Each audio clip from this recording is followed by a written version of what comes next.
కేంద్ర రాష్ట్ర ప్రభుత్వ విధానాలపై నిరంతరం పోరాటం చేసి ప్రజల కార్మికుల పక్షాన నిలిచే పార్టీ సిపిఎం అని సిద్దిపేట జిల్లా కార్యదర్శి వర్గ సభ్యులు భాస్కర్ అన్నారు.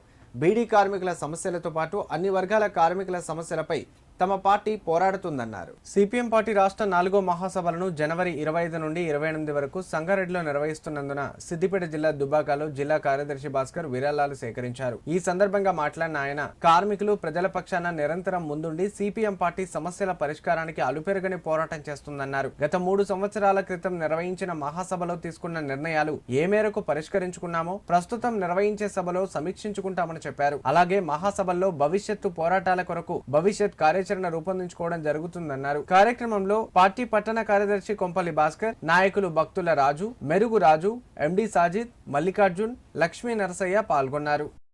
ఈ మహాసభల జయప్రదం కోసము ప్రజలు అన్ని వర్గాల కార్మికులు కర్షకులు సహకరించాలని చెప్పి సిపిఎం పార్టీగా ప్రజలందరికీ విజ్ఞప్తి చేస్తూ ఇంటింటి ప్రచారం నిర్వహిస్తా ఉన్నాం.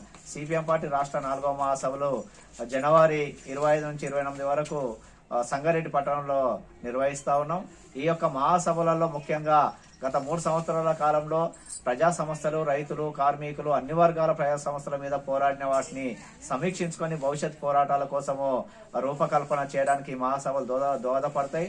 ఈ కాలంలోనే గత 10 సంవత్సరాల కాలంలో కేంద్రంలో అధికారంలో ఉన్న బీజేపీ ప్రభుత్వము కార్మిక, రైతు, ప్రజా వ్యతిరేక విధానాలతోటి సంపూర్ణంగా దేశాన్ని విచ్ఛిన్నం చేసేటువంటి ప్రయత్నం కొనసాగుతా ఉంది. కార్మికులు, కర్షకుల హక్కులను పూర్తిగా విచ్ఛిన్నం చేసే ప్రయత్నం జరుగుతుంది. వీటికి వ్యతిరేకంగా రేపు రాబో రోజుల్లో ప్రజా ఉద్యమాలను ముందుకు తీసుకెళ్లేందుకు ఈ మహాసభలు దోహదపడతాయి. కాబట్టి ప్రజలు పెద్ద సంఖ్యలో సహకరించాలని ప్రజానీకానికి విజ్ఞప్తి చేస్తా ఉన్నారు.